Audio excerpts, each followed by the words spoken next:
L'informazione di diffusione europea, oggi a Nord-Est.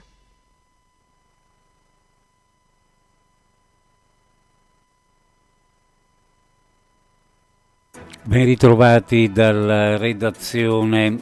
Tensioni in piazza della Borsa a Trieste ieri, mentre al Convention Center si discuteva del corridoio strategico IMEC.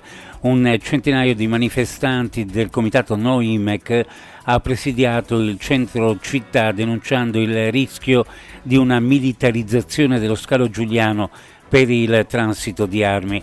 Tra bandiere palestinese del fronte della primavera triestina, gli organizzatori hanno criticato l'assenza di giovani e preannunciato un possibile corteo di protesta nelle prossime settimane. Importante operazione dell'antimafia di Trieste e dei carabinieri di Monfalcone, disarticolata un'organizzazione criminale che gestiva il traffico di migranti cinesi lungo la rotta balcanica. Il sodalizio trasferiva i clandestini via treno fino a Monfalcone per poi smistarli su furgoni con doppi fondi verso basi logistiche in Veneto, infine verso Prato o la Spagna con documenti falsi.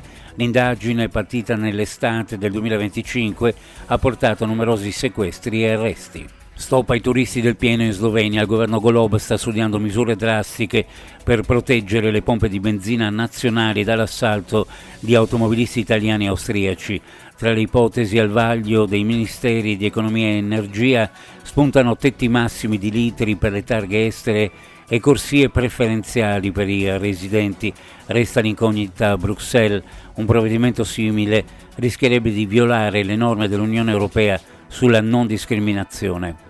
L'ex stazione ippica di Latisana, mercoledì 15 aprile, ospiterà il Recruiting Student and Career Edition, una iniziativa presentata dall'assessore regionale Alessia Rosolin, punta a far incontrare direttamente aziende e giovani in cerca di occupazione attraverso colloqui allo stand.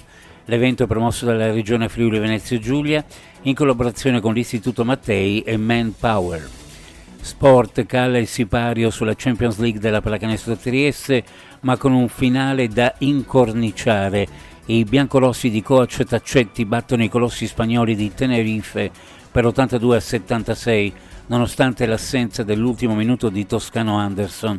A trascinare i giuliani un Ramsey incontenibile e il solido debutto del nuovo acquisto australiano Joshua Bannan. A Trieste esce di scena dalla Round of 60 a testa altissima.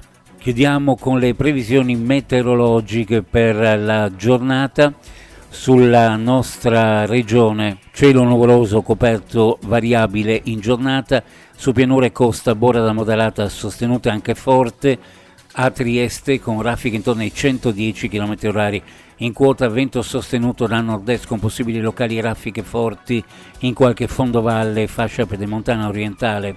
In mattinata sulla fascia orientale in montagna probabili precipitazioni, in genere deboli o moderate, con quota neve sui 500-800 metri circa. Temperature minime in pianura fra 3 e 6 gradi e sulla costa fra 5 e 8, massime in pianura fra 12 e 15 e sulla costa fra 10 e 13 gradi centigradi. Previsioni a cura di ARPA e FVG Meteo. Ed è tutto per il momento con l'informazione, grazie per averci seguito, a più tardi.